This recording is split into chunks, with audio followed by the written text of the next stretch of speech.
button industry issues, educational features, and the best in true country music. Now, here's your host, Brent Adams. Well, welcome to another episode of Inside Farm Life Live. We appreciate you giving us some of your time today as we welcome in National Farmers Union President Rob Larew, who joins us to discuss some of his organization's key legislative priorities for the rest of 2021 and beyond, and just how his members have navigated challenges presented by the pandemic. And Rob, thank you so much for coming in and joining us here on Inside Farm Life Live. Yeah, thank you. There's a lot to talk about these days. There's a lot going on in agriculture. Well, and I tell you what, there is so much here. And, I like to bring in folks such as yourself here at the midpoint of the year to kind of give us a status report on what's going on in the industry and how it aligns with some of the key legislative priorities that were set at the beginning of the year. And the National Farmers Union has had a lot on its plate of late here. And as it continues to fight for farmers and ranchers and get a greater share of each consumer dollar, and there's certainly been a lot of movement on that front, as you noted here. President Biden recently signed an executive order, aimed at promoting competition and fairness throughout the economy, including the ag sector. First of all, do you feel like that executive order was a win for the agriculture industry? Absolutely. Look, there are a lot of details that go into it, and there's still a lot of enormous questions about exactly how this is all going to be implemented. But I think what's important here for farmers, and I would argue also for consumers, is that we have, for the first time in decades, a monumental shift in the tone as it talks about, kind of farmers in relationship to the marketplace, bringing some more competition to the marketplace. And that's certainly a winning tone. We certainly like some of the provisions in the executive order, and we will be continuing to push for actually some really fundamental and permanent changes going forward. Well, I know you and I have talked before about the challenges faced by cattle producers. They're seeing that disparity between the record profits being reported by the packers and the profits being realized by producers. And that order takes aim at the challenge by directing the USDA to change the language in the Packers and Stockyards Act that currently puts the onus on farmers to provide that the whole industry is being harmed by a practice and not individual producers. And that's been a big barrier to creating a level playing field, not only for producers, but small packers, which we saw during the height of the pandemic were desperately in need. Well, absolutely. And look, we all like capitalism and we like functioning markets. And the Packers and Stockyards Act was originally put in place to protect farmers against unfair practices throughout that market. Although I would argue in several of the recent and past decades, that law has consistently been weakened. And so this effort by the Biden administration, and there have been previous attempts to try to put some more teeth in there, bring some more sanity, and increase producers' power in that marketplace. As you mentioned, the marketplace right now, whether you're talking about ranchers, whether you're talking about hog producers, and you're talking about even chicken contract growers, the marketplace is so stacked against them in so many different ways. And while we want to make sure, and this change in the executive order brings more competition for those poultry growers in their marketplace, but we're seeing shifts in hogs and certainly in the cattle market now, where the power that individual and independent farmers and ranchers have is decreasing all the time. So we need to be doing everything we can to get that marketplace to a working order. Well, you mentioned the contract poultry growers, and another welcome provision in this executive order aims to change the way those contract poultry producers are paid. I know it's been a contentious issue for many years. How would the National Farmers Union like to see that pay system structured? Really, it's a question about bringing, again, this level of competition, but also fairness. When you have a contract with one of the large poultry companies here, your ability to fight unfair practices and to make sure that any problems that you have with your contract is really the pressure is so much against you. And you actually mentioned one of the provisions that I just think a lot of people don't even understand. If you want to fight an unfair practice, you do, as a poultry grower, have to prove that that practice was a disadvantage to the entire industry, not just to you. Well, there's not another industry out here in the U.S. where you have to prove that an entire industry is put at a big disadvantage in order to get some help for yourself. And so this change and the direction for USDA to make these changes to Packers and Stockyards Act, I think, is a step forward. We really do need to see, though, that change put more permanently into the regulations. It was way back in 2008 that the Farm Bill actually directed USDA to do this. They tried for many years. There were a lot of postponements by Congress, and eventually there were rules put out, and then those were delayed. Here we go again. It feels a little bit like deja vu, but the fact remains that farmers and ranchers out there in the livestock sector are at a huge disadvantage, and we need to make these changes to get this some more power in the marketplace. Well, something else this executive order is intended to do is prevent corporations from retaliating against farmers who speak out against unfair practices. And you talk about David versus Goliath here. That's a big deal. Well, you line that up with this provision having to prove the entire industry. I mean, this is exactly why contract growers, for example, don't speak up because there can be retaliation. You have so much risk in this operation. And really, as you just pointed out, the power structure is shifted completely. And this is a broader issue. Here, these changes in packers and stockyards are really important for livestock growers out there. And there's a lot of other things that we need to do to make cattle markets better. There are a number of provisions and movement for changes up on Capitol Hill right now. But we know that we're seeing such a level of concentration and such reduced power by farmers and ranchers out there all across agriculture, not just in the livestock sector. Well, to shift gears a bit here, another hot button issue that we've watched play out over the past few years is addressed by executive order here, and that's the right to repair equipment. And, today, the way much of the equipment is driven by software, the manufacturers don't sell software repair tools, and farmers and independent mechanics don't have the ability to fix something when it breaks, which becomes a big deal when you're out in the field and you need something ASAP. And I know the executive order encourages the Federal Trade Commission to address restrictions there on the repair of items. You see a resolution in sight on this issue?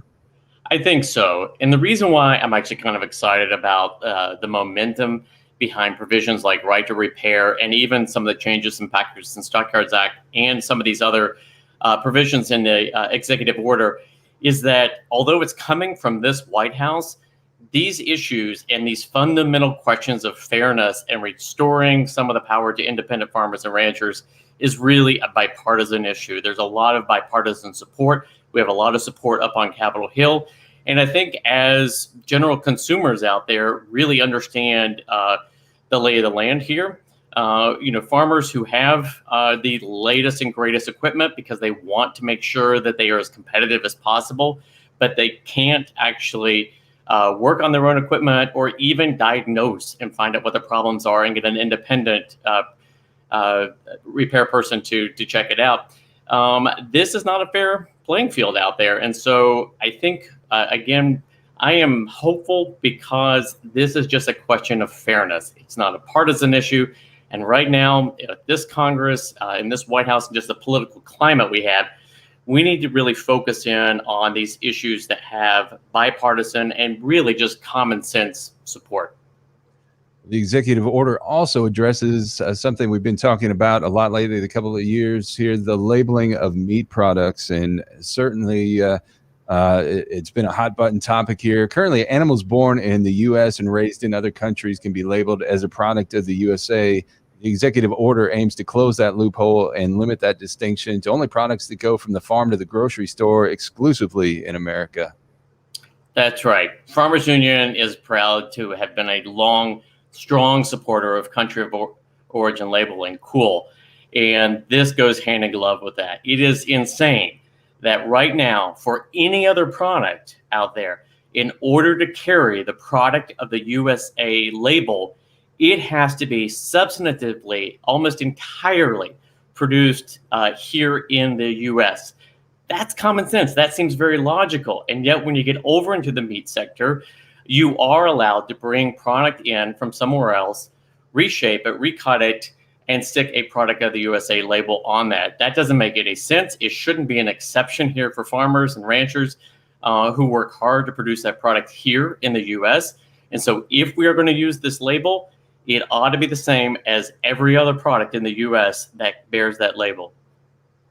Well, a couple of other items addressed here by the executive order that I want to touch on here. The first being merger guidelines for rural hospitals. And the Biden administration has asked the Federal Trade Commission to review and revise their merger guidelines, ensure that patients are not harmed by mergers. And that's a big deal, as we've seen here through the pandemic, when rural residents have struggled to find adequate and accessible physical and mental health care within a relatively close proximity to their home. Here, we've seen 139 rural hospitals closed over the past decade, and this whole system is really kind of teetering on the brink of disaster.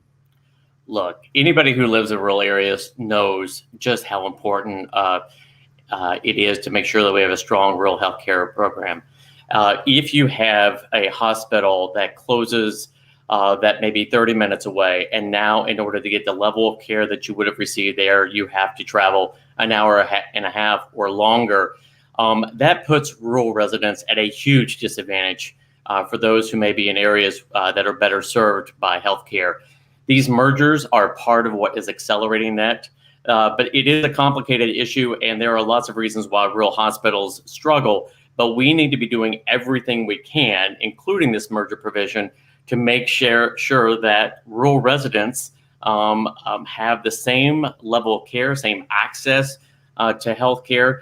And of course, we could go on and on about costs and so forth, but the access, first of all, to rural healthcare has been, one of the unfortunate reasons why rural deaths related to the pandemic were higher. We need to make sure that rural residents are being treated in a fair and equitable manner with regard to access to healthcare. It's pretty simple. Also, banking and finance play a huge role in agriculture, and the executive order encourages more choices in banking and credit in rural communities, as it encourages the Department of Justice to provide more robust scrutiny of banking mergers and make it easier for customers to change banks. Statistics tell us that 1 in 4 non-metropolitan counties are without a single bank. How is that affecting your members and the ag industry in general? Well, look, I think our members, broadly speaking, always like to make sure that they have their local community that they can serve and support, their local bank, maybe a farm credit system, to access the credit and the capital that they need to run their farms and so forth. It's better for our rural communities if we can go local on those things. And so I think this is one of those provisions, right, that gives me also a little bit of hope for really fundamental problems. We're talking about banking here and access to capital and credit, but this issue of mergers, whether we're talking about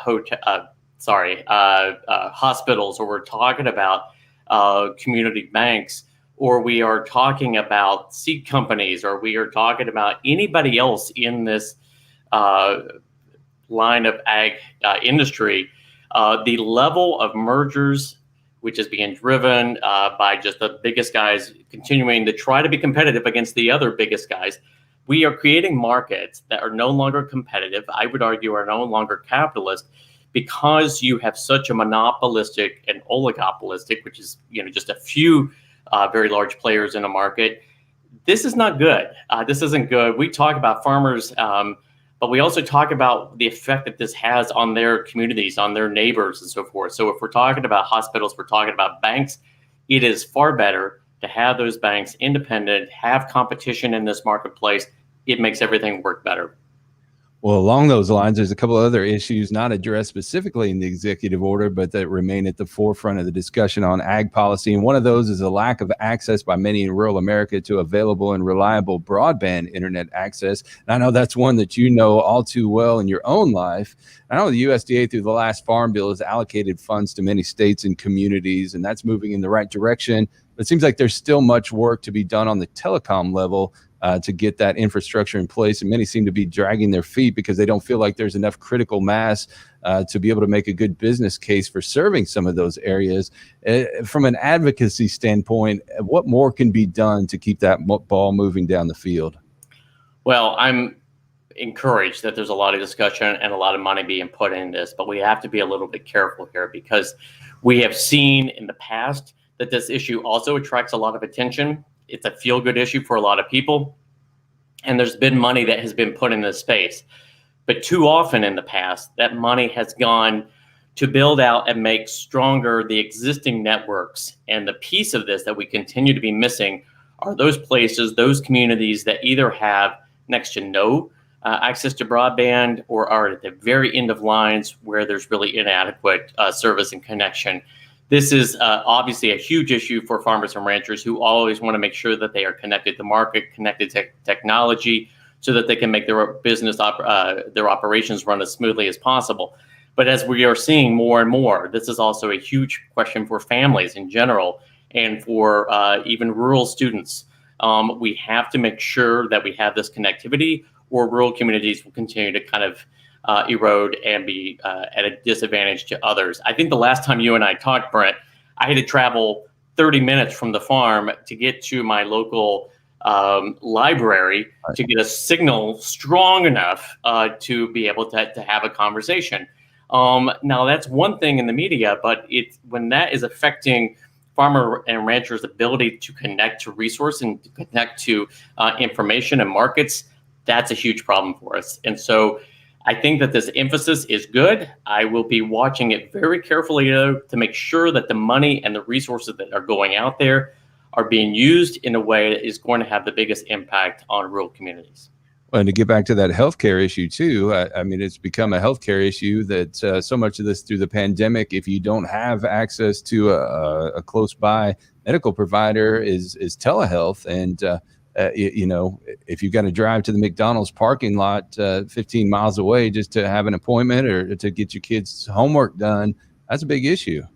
Yeah. For me there locally, it's the Burger King truck stop combo.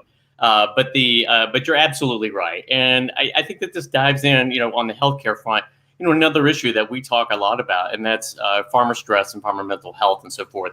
And we talked about a lack of access to healthcare. On the mental health care front, it is much worse.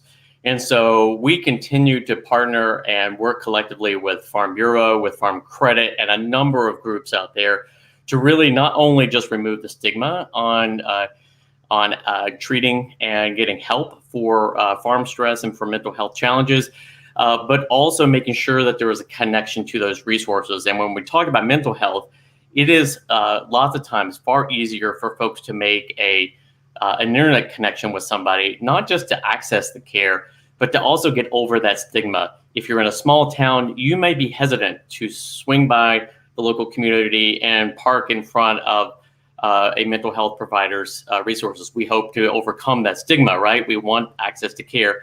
But for some folks right now, we just want to make sure that they get care and they get qualified resources and help.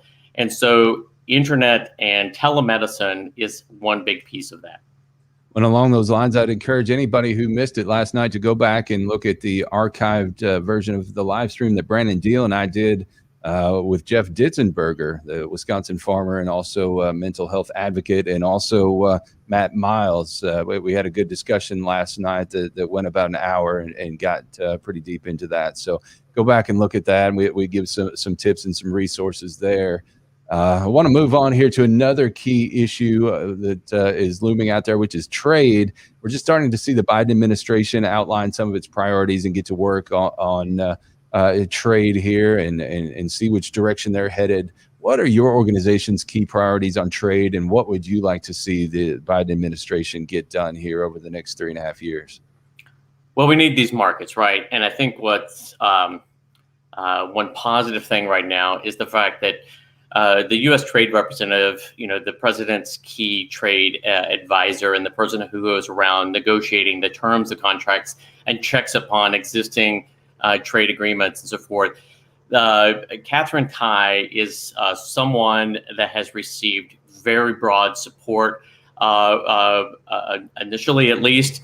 As somebody who's been tracking this space for a very long time, I can't remember a moment where you had labor groups, farm groups from the left, the center, and the right You had all kinds of agriculture and industry leaders who were all supporting her. I think what that speaks to is that she is somebody who is not just well versed in the ins and outs of these trade agreements, which are insanely complicated for most of us, but also has the skill and the tact to be an effective negotiator, and that's going to be important as we deal with existing partners here close by, Canada and Mexico, as we deal with more uncertainty, if you will, about the future of trade with China and where that's going to end up. And as we engage the EU and in particular the UK on potential trade agreements there and enhancing those, I think she recognizes how important this is for agriculture. And so she is taking a very, I think, proactive approach, make sure that the terms of existing contract of agreements are being met, is being tough in negotiating stance. We will see where all that goes. I think we'll continue to be pushing along with this broad coalition for as much growth in the trade arena as possible. Well, from the outset of the Biden administration, it was apparent that sustainability and climate were going to be a major focus. And it's often been said that farmers and ranchers are the original environmentalists. From that standpoint, what do you hope to see accomplished with climate change, sustainability, and carbon sequestration? And how are National Farmers Union members doing their part? Well, first of all, right now, it's making sure that farmers and ranchers can continue to farm, right? I mean, for those farmers and ranchers who are dealing with fires, dealing with smoke, dealing with extended droughts right now, they are living it right this moment. And so I think too often, as we talk about climate change, you can kind of get into this, cloud, if you will, of how much carbon can we capture and what are the ways that we can verify that. But I think when you distill all that down, what this is about is making sure that we can continue to farm the land generation after generation. Yes, provide the food and so forth, but make sure that that soil is going to continue to be able to give. As we are dealing with these challenges, it is absolutely critical that we build in resilience into this. And so I keep talking about some of the positives that, what I would say in this administration is that as they have talked about this issue, they have not only stressed that resilience and assistance, but they've also stressed voluntary methods. I think there is a recognition across all parties and all types of agriculture that what works for my farm in southern West Virginia is not going to work in Iowa, is not going to work in the plains of eastern Colorado. There is so much diversity in climate and in the style of agriculture. And so we have to have lots of different solutions. I think that there's a huge push to make sure that we're using existing conservation programs that farmers and ranchers already like and they want to use. And then there's a lot of education and research that's going to have to go to it. We will continue, like all ag groups, to make sure that whatever we're doing is not going to come with a lot of additional restrictions, but comes based upon science and is voluntary.